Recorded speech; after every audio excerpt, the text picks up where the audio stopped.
சென்னை மாநகர காவல்துறை என்னை கைது செய்ய வந்திருக்கு. நான் இன்னும் கதவு திறக்கல. வழக்கறிஞர்கள் வரட்டும்னு சொல்லிட்டு வெயிட் பண்ணிட்டுருக்கேன். உடனே திறங்க அப்படின்னு சொல்லிட்டு சொல்லியிருக்கிறாங்க. ஒரு 1 மாதம் முன்னாடி அக்டோபர் எண்டில ஒரு சம்மன் ஒன்று வந்துச்சு ஆதம்பாக்கம் ஸ்டேஷன்லேருந்து. நீங்கள் இந்த வழக்குக்கு வாங்க அப்படின்னு சொல்லிட்டு. அது என்ன வழக்கு அப்படின்ட்டு எடுத்து பார்த்தா, ரெட் அண்ட் ஃபாலோ அப்படின்ட்டு ஒரு படத்தோட தயாரிப்பாளர் புருஷோத்தமன் என்பவர்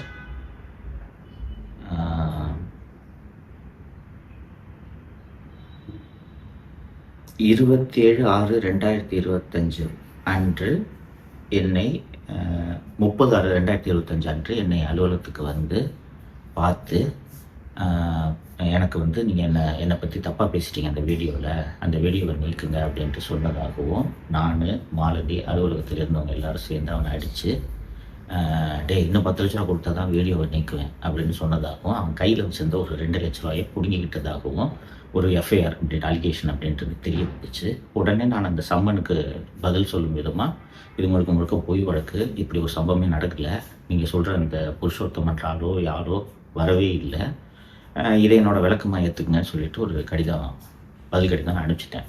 நவம்பர் 1 அன்னைக்கு நான் அந்த ரிப்ளை அனுப்பிச்சிருக்கேன். அதுக்கப்புறம் இது வரைக்கும் எந்த விதமான ஆக்ஷனும் போலீஸ் சைட்லேருந்து இல்லை. நேற்று நைட்டு சென்னை மாநகர காவல்துறை ஆணையர் திரு அருண் அவர்கள் பினாமி நிறுவனத்தின் மூலம் ஏகப்பட்ட முதலீடுகளை செய்திருக்கிறார் என்ற விவரங்களை வெளியிட்டதும் விடிகாத்தாலே இதே வழக்கில் கைது செய்யறதுக்கு வந்திருக்கிறாங்க.